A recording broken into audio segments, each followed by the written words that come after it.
When you are first starting a business, you should feel insecure. You should feel wildly insufficient in what you are doing because guess what? You're actually not that good. You're probably making exactly however much money you deserve to be. And if you are just starting out, that's most likely $0. And the harsh reality is that's probably what your skills are currently worth to most businesses. If you have a service based business, if you have a product, the reality is they probably is worth exactly however much money you are making. I used to be under the opinion that when I was first starting out that I was deserving of making more money. You see all these $10,000 per month internet gurus promising you the dream, and you start to encapsulate yourself living that dream outcome, driving the cool cars and living in the cool house and doing all these things that you always wanted to do. And then I first started to make a bit of money, I felt like I was on top of the world. The ego's super high, everything is going incredibly well. But now that I have more demand for my business, which I help large businesses,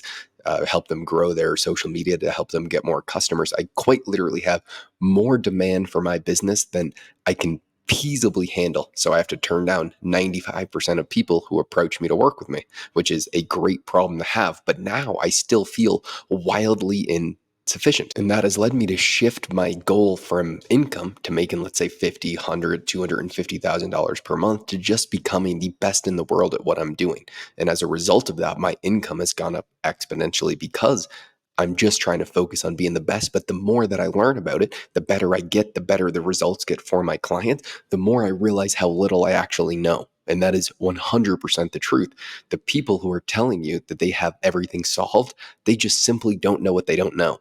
And if they're promising you can make X amount of money from doing something, probably just a lack of understanding what they don't know, or they were just blatantly lying to you. Because I'm right now fortunate because the way I structured my business is so I can hang out with some of the most successful business owners in the world, which is how I can get the best education, which was my entire goal with this kind of business. I'm surrounded by some of the most successful business owners in the world, and they have incredible amounts of wisdom with both age and running very successful businesses for incredibly long periods of time, longer than I've even been alive. And all of them come at these things with more humility than any 20-year-old I've ever seen online.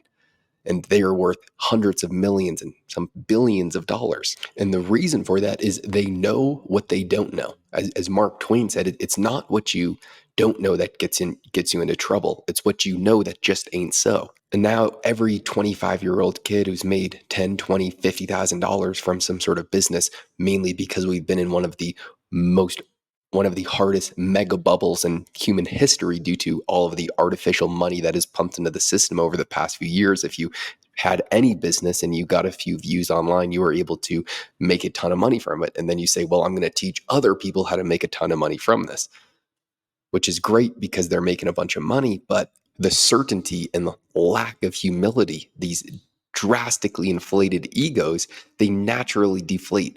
Every person that I work with has lost everything before. And that is a very high percentage amount of people. And all of them has said the reason is because their ego got out of control. When you first start to make a lot of money when you're young, you think that the reason why everything goes well is because of you. Anything you touch turns to gold. And I've been told this by every person that I work with. Josh, you're going to be making a ton of money when you're young, and you're probably going to lose it all. And so I think about that a lot because I really don't want to lose it all. And the way that I'm trying to counteract that is, one, I really only hang out with very old rich people who have already lost everything and try and learn from what they've done to not have to experience that. And two, constantly having to check my ego whenever things are going exceptionally well, like they are now, and things are going better than I could have ever dreamed of. I am thinking, Josh, you are not fucking smart at all. And then I just spend all of my time completely ignoring how much money I'm making and only focusing on trying to get better.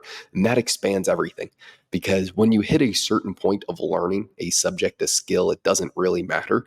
The lens starts to open up and you realize that you knew such a micro dose of what you thought that you knew, which is one of the most humbling experiences, which is exactly what I need, especially when I'm not considering my income as the result, but me just getting progressively and exponentially better at what I'm trying to do and train other people to do. So today, for me, it was one of the most humbling days I've had in an incredibly long time. And it's not because I lost a bunch of money. No, simply because I hit another milestone of learning a bunch more, realizing how little I know, which is the best possible thing for me right now because I need my ego to get in check as frequently as possible. And last night I was at dinner with this guy who had one of the largest food packaging businesses. And I'm sure you guys have seen those. He sold it for a humongous exit. And we were at dinner and we were talking, and he was saying, "Oh, Josh, I'm very impressed. If I was where you were when I was 21, I would have made a few $100 billion." And he's like, "That's what you're going to do." And that hyperinflates your ego when super successful people tell you, "Oh, wow, dude, you're going to be so successful. You're going to make so much money." That makes you think, yeah, you know what? I am the man. I am going to make all this money. And that's exactly how I was feeling because of that. And that feels great. Today I was like, "Josh, you fucking idiot. Relax." Relax. Completely forget about income. Just fucking get better.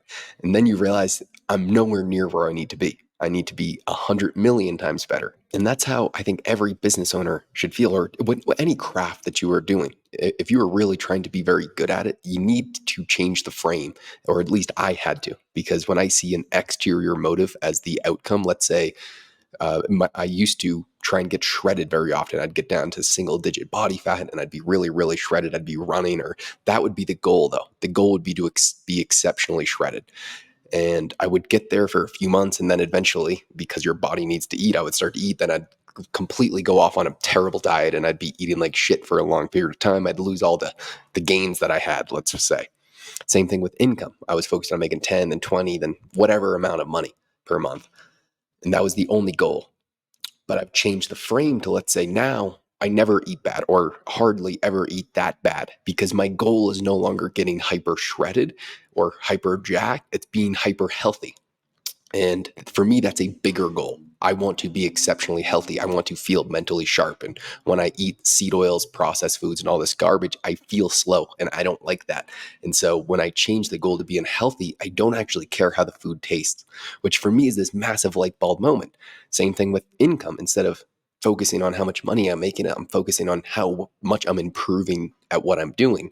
And as a result, the income goes up. And as a result of focusing on eating healthy, my physique gets better. So you get the goal that you, or the result that you wanted in the past, which I still want. You obviously want to be in better shape. You obviously want to make more money. But the way to get there for me, and the way to maintain that over a long period of time, which is really the goal, has been to change the frame to make it a larger purpose. It is a larger purpose to be healthier, a larger purpose to just get better at what I'm doing, and being that the metric that I track. And when you actually get really good at something, which I don't even consider myself to be really good at what I do, I would say on a scale from 1 to 10, if you asked me yesterday, I probably would have said a 4.5. Today, I'd probably say a 3. And so if you are one of the best in the world at whatever you are providing, for whatever business, for whatever product, for whatever service, you will have too much business to possibly handle. And marketing will never be the problem. It's always going to be able to fulfill whatever it is you are doing. And so if that's the case, the only goal should be to become the best in the world at whatever it is that you're doing. And then everything else falls into place. Everything, every income goal I will ever have will all be handled if I am the best in the world at what I'm trying to accomplish. And I know that, therefore, that is the only thing that I focus on. And the more insecurity you feel, the better, because that should light a fire under your ass to figure it out.